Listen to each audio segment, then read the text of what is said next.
adik-adik, apa kabar semuanya? Kakak semua berharap adik-adik dalam kondisi sehat dan sukacita selalu. Begitupun dengan papa mama, opa oma, kakak adik, pokoknya semua yang ada di rumah dalam keadaan sehat. Nah, adik-adik, coba adik-adik perhatikan di sini kakak semua memakai baju nuansa merah putih. Ada yang tahu kenapa dengan merah putih, ada apa ya? Iya, betul sekali adik-adik. Hari ini ibadah Minggu Pelayanan bertemakan tentang dalam rangka merayakan Hari Kemerdekaan Republik Indonesia. Nah, adik-adik tahu yang keberapa kan? Betul, ke-75. Ya, adik-adik, meskipun dalam suasana pandemi corona ini kita tidak bisa merayakan dengan mengikuti lomba-lomba yang di sekolah ataupun di rumah, tapi kita harus semangat menjaga kesehatan. Ya, bagaimana caranya?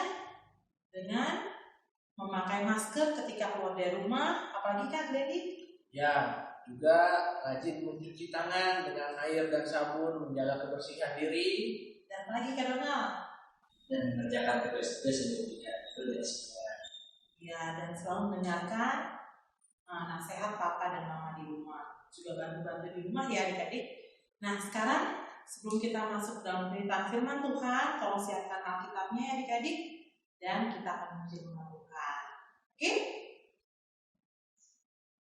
Ya, adik-adik, karena besok kita akan merayakan Hari Kemerdekaan Republik Indonesia, tema firman Tuhan hari ini tentang semangat dalam memberitakan kabar keselamatan.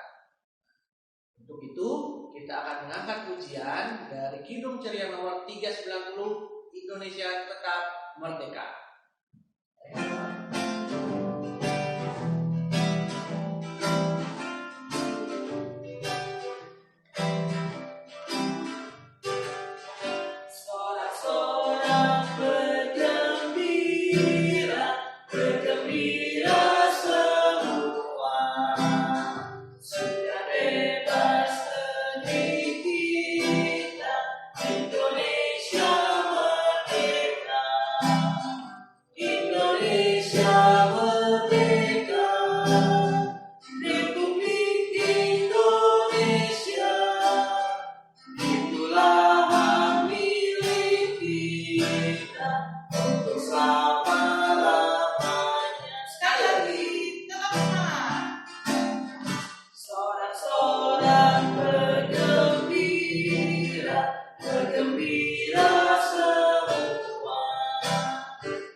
Saatnya buat kita semua untuk mendengarkan firman Tuhan yang akan dibawakan oleh Kak Gleni. Semua sudah siapkan Alkitabnya. Kita akan mulai dari Kidung Ceria 203 bait 1 dan 3. Berkumandang suara dari seberang.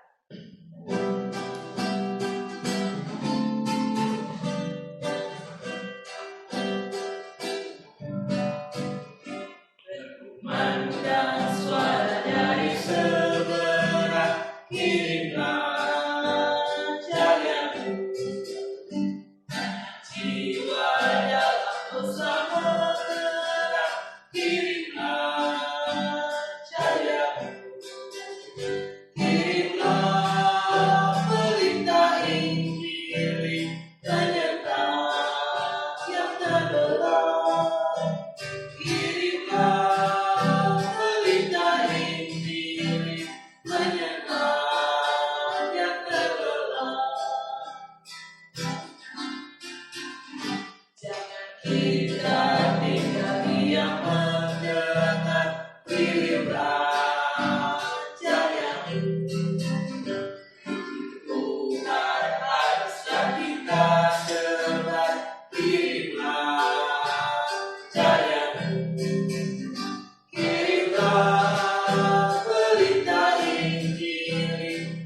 Adik-adik, sekarang kita akan mendengarkan firman Tuhan. Namun sebelumnya, kakak mau ingatkan adik-adik. Minggu lalu, Kak Sabrina ada memberikan tugas ke adik-adik untuk menghafalkan ayat dalam Alkitab. Nah, adik masih ingat nggak dari mana? Dari mana? Betul, dari Mazmur 9, Mazmur pasal 9 ayat yang kedua. Seperti apa bunyinya? Nah, ini kakak ingatkan. Bunyi seperti ini. Aku mau bersyukur kepada Tuhan dengan segenap hatiku. Aku mau menceritakan segala perbuatanmu yang ajaib. Betul? Ya, terima kasih buat adik-adik yang sudah mau menghafal ayat tersebut. Dan sekarang tiba saatnya kita akan membaca Alkitab. Adik-adik sudah siapkan Alkitabnya. Membaca Alkitab pada hari ini terdapat dalam kitab Kisah Para Rasul pasal ke-28 ayat 17 sampai 29. Ulang lagi, dari kitab Kisah Para Rasul pasal 28 ayat 17 sampai 29. Sebelum kita membaca kitab, kita berdoa terlebih dahulu. Mari kita satu doa. Tuhan Yesus, Tuhan yang bertata dalam kerajaan surga yang kudus, kami mengucap syukur ya Tuhan untuk penyertaan-Mu kepada kami hingga saat ini. Sekarang adik-adik akan mendengarkan firman-Mu ya Tuhan. Kiranya Engkau mau pimpin kami, biarlah hati dan pikiran adik-adik hanya tertuju pada penyampaian isi firman-Mu. Dan tolonglah hamba-Mu juga yang akan menyampaikan, sehingga adik-adik boleh mengerti isi akan firman-Mu ya Tuhan. Ini kiranya atas dosa dan kesalahan kami Tuhan. Dalam nama Tuhan Yesus kami sudah berdoa dan mengucap syukur. Amin. Membaca Alkitab pada hari ini terdapat dalam kitab Kisah Para Rasul pasal 28 ayat 17 sampai ayat ke-29. Pembicaraan dengan orang Yahudi di Roma. 3 hari kemudian Paulus memanggil orang-orang terkemuka bangsa Yahudi, dan setelah mereka berkumpul, Paulus berkata, "Saudara-saudara, meskipun aku tidak berbuat kesalahan terhadap bangsa kita atau terhadap adat istiadat nenek moyang kita, namun aku ditangkap di Yerusalem dan diserahkan kepada orang-orang Roma. Setelah aku diperiksa, mereka bermaksud melepaskan aku, karena tidak terdapat suatu kesalahan pun padaku yang setimpal dengan hukuman mati. Akan tetapi orang-orang Yahudi menentangnya, dan karena itu terpaksalah aku naik banding kepada Kaisar. Tetapi bukan dengan maksud untuk mengadukan bangsaku. Itulah sebabnya aku meminta supaya aku melihat kamu dan berbicara dengan kamu. Sebab justru dengan pengharapan Israel aku diikat dengan belenggu ini." Akan tetapi mereka berkata kepadanya, "Kami tidak menerima surat-surat dari Yudea tentang engkau, dan juga tidak seorang pun dari saudara-saudara kita datang memberitakan apa-apa yang jahat mengenai engkau. Tetapi kami ingin mendengar dari engkau bagaimana pikiranmu, sebab tentang mazhab ini kami tahu bahwa di mana-mana pun ia mendapat perlawanan." Lalu mereka menentukan suatu hari untuk Paulus. Pada hari yang ditentukan itu datanglah mereka dalam jumlah besar ke tempat tumpangannya. Ia menerangkan dan memberi kesaksian kepada mereka tentang kerajaan Allah, dan berdasarkan hukum Musa dan kitab para nabi, ia berusaha meyakinkan mereka tentang Yesus. Hal itu berlangsung dari pagi sampai sore. Ada yang dapat diyakinkan oleh perkataannya, ada yang tetap tidak percaya. Maka bubarlah pertemuan itu dengan tidak ada kesesuaian di antara mereka. Tetapi Paulus masih mengatakan perkataan yang satu ini. Tepatlah firman yang disampaikan Roh Kudus kepada nenek moyang kita dengan perantaraan Nabi Yesaya. "Pergilah kepada bangsa ini dan katakanlah, kamu akan mendengar dan mendengar, namun tidak mengerti. Kamu akan melihat dan melihat, namun tidak menanggap. Sebab hati bangsa ini telah menebal, dan telinganya berat mendengar, dan matanya melekat tertutup, supaya jangan mereka melihat dengan matanya, dan mendengar dengan telinganya, dan mengerti dengan hatinya, lalu berbalik sehingga aku menyembuhkan mereka. Sebab itu kamu harus tahu bahwa keselamatan yang dari Allah ini disampaikan kepada bangsa-bangsa lain dan mereka akan mendengarnya. Dan setelah Paulus berkata demikian, pergilah orang-orang Yahudi itu dengan banyak perbedaan paham antara mereka. Demikianlah pembacaan Alkitab. Nah, adik-adik kita tadi sudah membaca Alkitab. Ceritanya hari ini kita akan bercerita tentang seorang tokoh. Adik-adik tahu siapa? Ya, betul, Paulus. Nah, dalam pembacaan kita hari ini mengisahkan tentang Paulus pada saat itu sedang memberitakan Injil, memberitakan kabar keselamatan di Roma. Paulus ingin bertemu dengan para tokoh orang-orang Yahudi yang berada di Roma. Dia akan menceritakan tentang isi Injil, tentang kabar keselamatan dari Tuhan Yesus. Tapi adik-adik, dalam menjalankan tugasnya, Paulus ini tidak lancar. Selalu mengalami berbagai hambatan. Kenapa adik-adik?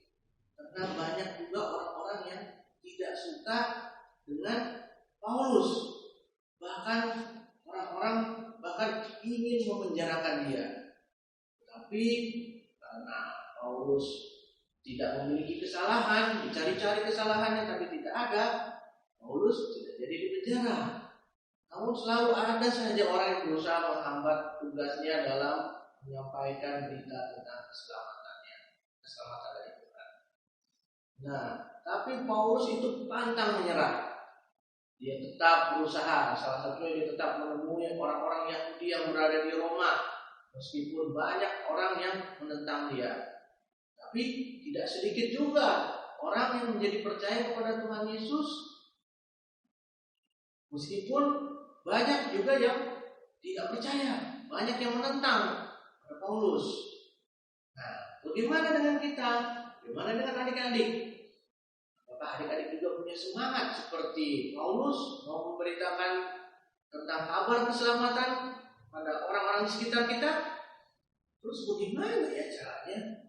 Itu bagaimana adik-adik? Apakah adik-adik harus khotbah di pinggir jalan? Tidak. Adik-adik cukup dengan melakukan hal-hal yang memberi contoh teladan buat orang-orang di sekitar kita. Misalnya, adik-adik membantu orang tua. Dimulai dari rumah dulu. Bantu papa atau mama, om, tante, oma, opa dalam mengerjakan tugas-tugas di rumah. Atau juga adik-adik juga melakukan kegiatan yang misalnya mengerjakan tugas sekolah dengan rajin untuk mendapatkan prestasi yang baik, rajin belajar. Nah, tentu papa mama orang tua pun akan bangga dengan adik-adik. Nah, kalau di lingkungan sekitar adik-adik, apa yang adik-adik lakukan? Nah, betul, bisa dengan menolong teman sedang susah, sedang sedih, dibantu. Atau teman mengalami musibah, misalnya jatuh dari sepeda, jangan ditertawakan, tapi tolong. Nah, tetapi sama seperti halnya dengan Paulus, pasti adik-adik juga akan mengalami berbagai hambatan, kesulitan dalam menyampaikan berita keselamatan. Kesulitan itu bisa datang dari dalam diri adik-adik maupun dari luar. Nah, dari kebanyakan mungkin datang itu dari dalam diri adik-adik, di dalam diri kita. Misalnya rasa malas. Ketika kita sudah harus mengerjakan tugas sekolah, tiba-tiba kita mulai malas. Besok ada ujian kita malas belajar. Nah, itu hambatan dalam diri kita. Kita harus bisa melawan. Kita harus tetap semangat untuk melawan rasa malas itu. Contoh lain apa hambatannya?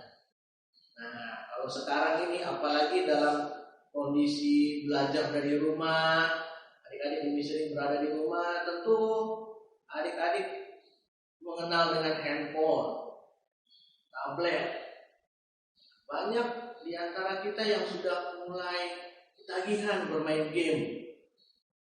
Bermain game boleh saja, tapi kalau ketika kita sudah canduan, sudah tidak bisa lepas dari handphone, itu menjadi suatu hambatan bagi kita untuk menjadi contoh teladan bagi orang di sekitar kita.